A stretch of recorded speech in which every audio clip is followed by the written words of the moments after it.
As a college senior, Dakari Middlebrooks got a dreadful call. His best friend had been murdered.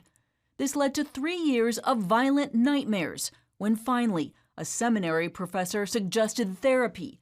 Middlebrooks rejected it flat out. I said, I appreciate your suggestion, but black people don't go to counseling. We just pray about it. The government estimates that each year, 48 million struggle with anxiety disorders and millions with challenges like major depression, post-traumatic stress, and bipolar disorder. For the young, mental illness can turn deadly. Suicide is the second leading cause of death for ages 10 to 34. Fortunately, Middlebrooks did make his way to a therapist. I went to counseling and I enjoyed it. It was the greatest 2.5 years of my life.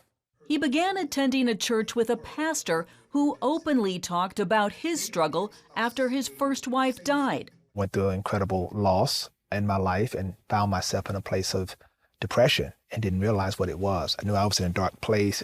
Bishop Walker also eventually sought out counseling, and as he healed, he realized his own church needed a wake-up call. I think that there is in the African-American community this whole idea that, this phobia, this stigma, if you get counseling, you're crazy.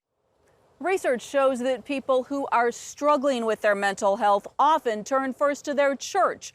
That's an enormous opportunity. Now remarried, Bishop Walker and his wife, Dr. Stephanie Walker, a pediatrician, are bringing mental health to the forefront. They started Church Fit at Mount Zion, offering classes and programs on total physical and mental health. This includes a push from the pulpit in an effort to fight the stigma. We now make it a part of our everyday conversation as opposed to something that's whispered or something that's talked about only in the corner. It's a part of the everyday conversation. So do you need help? How are you feeling today? And asking 3 questions beyond that. Because what is the common answer? Well, I'm fine. Well, really, so tell me more. Psychologist Veronica Bell attends Mount Zion and says the new direction has been huge. I think that's what he did, in essence, normalized it from the pulpit that what you're experiencing is real. We can pray about it, but there are also resources available. Dr. Walker has also developed a referral system so church members can easily find a counselor, psychiatrist, or support group.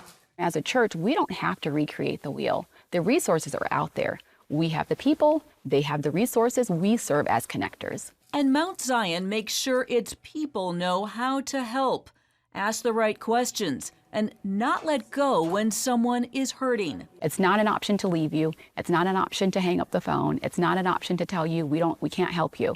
Where do I need to send you next? And they're trained to figure out immediately in that moment what are the next steps in terms of getting this person help and getting them connected. Flash forward to 2021 and Mount Zion has gone completely virtual. Its focus on mental health still big and perhaps more important than ever as leaders know that COVID has brought extra stress and anxiety. There are moments in this past year, if we were honest, we didn't think we were going to make it. Mount Zion is using its website, Facebook, and other social media to communicate about spiritual, mental, and physical health. The church is also serving as a testing site for COVID, and it's encouraging its members to get the vaccine. It hopes to go back to in-person services sometime this year. For Middlebrooks, he's gone from shame to healing to transparency. He writes about his journey in the new book, The Depressed Millennial. And he says he's seen a change in his church as well. I think the church is now aware that there has to be a space. And I think that's what we've been able to do here at Mount Zion is carve out a space for dialogue. A lot of people were afraid to share that I'm broken. Reporting in Nashville, Heather Sells, CBN News.